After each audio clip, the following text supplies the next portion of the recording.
الحمد لله وحده والصلاة والسلام على من لا نبي بعده. أعوذ بالله من الشيطان الرجيم. ألف لام ميم. تنزيل الكتاب لا ريب فيه من رب العالمين. أم يقولون افتراه بل هو الحق من ربك لتنذر قوما ما أتاهم من نذير من قبلك لعلهم يهتدون. سبحانك لا علم لنا إلا ما علمتنا إنك أنت العليم الحكيم. رب اشرح لي صدري ويسر لي أمري واحلل عقدة من لساني يفقه قولي واجعل لي وزيرا من أهلي رب زدني علما وارزقني فهما. أما بعد، گرامی قدر بھائیوں بہنوں اور پیارے، سورہ لقمان پر یہ باتیں آخری باتیں وما تدری نفس بأي أرض تموت، 5 باتیں بتا دی تھی کہ ان کو اللہ کے علاوہ کبھی بھی کوئی نہیں جانتا، ان کی تفصیل اور اجمال۔ سورہ سجدہ یہ بھی مکی صورت ہے، یعنی ہجرت سے پہلے نازل شدہ صورتوں میں سے ہے، اور اس کی خاصیتوں میں الہ واحد کی وحدانیت، جناب رسول اللہ صلی اللہ علیہ وسلم کی صداقت پر دلیل اور حجت، اور ایمان و اعمال صالحہ کی طرف تلقین و ترغیب۔ الف لام میم یہ حروف مقطعات ہیں کہ جن کی معنی اور مقصد اللہ رب العزت کے علم میں ہے، اور ہمیں ان کی معلومات حاصل کرنے کی کوئی ضرورت نہیں اور کوئی حکم بھی ملا نہیں۔ تنزیل الکتاب، یہ آیتیں جو ہیں یہ نازل شدہ ہیں اس کتاب کی کہ جس کتاب کی سچائی، صداقت، بامعنی اور بامقصد ہونے اور مفید عام ہونے میں کوئی شک نہیں ہے۔ دیکھ لو،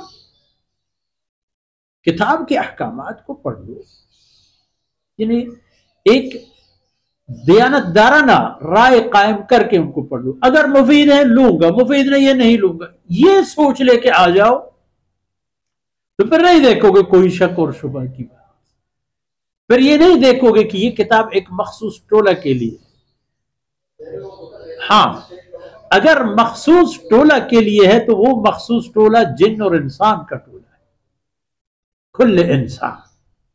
یہ فرماتے یا بنی آدم یا ایہا الناس یا ایہا الانسان وما خلقت الجن والانس الا لیعبدون۔ اس کی سچائی میں کوئی بات نہیں، کوئی شک نہیں، میں رب العالمین، اور یہ ہے رب العالمین اس ذات کی طرف سے کہ جس کی نعمت سے فرعون بھی مستفید ہوتا ہے اور موسیٰ علیہ السلام بھی، اور عالم یہ ہے کہ سیدنا موسیٰ علیہ السلام کی پوری قوم قسم پرسی کی زندگی گزار رہی ہے فرعون کے سائے کے نیچے، اور جو فرعون اللہ کی نعمتوں سے اس مقام پر پہنچا ہے جو کہتا ہے کہ انا ربکم الاعلی۔ ام یقولون افتراہ، جناب رسول صلی اللہ علیہ وسلم آپ کی قوم یہ سمجھتی ہے، یہ کہہ رہے ہیں کہ یہ کتاب تم نے خود گڑھ لی ہے۔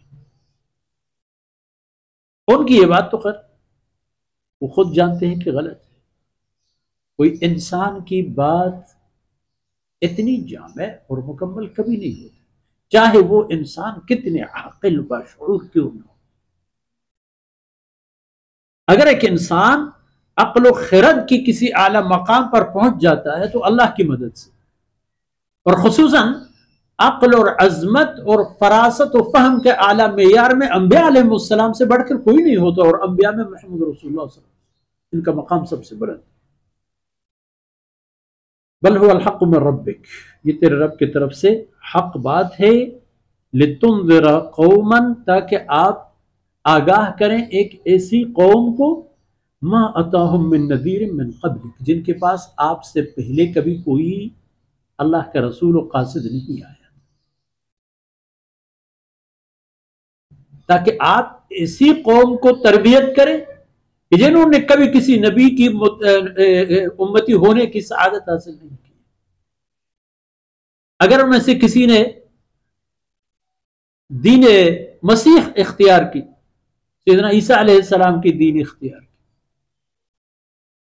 یا کوئی ایک آدھ یہودی ہو گئے یا بت پرست ہو گئے، یہ سعادت کہ ان کی اپنی قوم سے اپنے علاقے سے رسول آئے اور ان کو اللہ کی طرف لائے اور ان کو دنیا کی قیادت کے اعلیٰ ترین مقام پر پہنچا دے، وہ تو یہ سعادت اور عزت آپ کے ساتھ اللہ نے اس قوم کو نصیب فرما دی، لعلہم یہتدون، تاکہ یہ لوگ ہدایت یافتہ ہو جائیں۔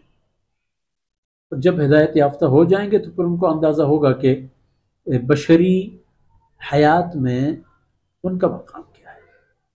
وصلی اللہ علی نبینا محمد وعلی آلہ وصحبہ۔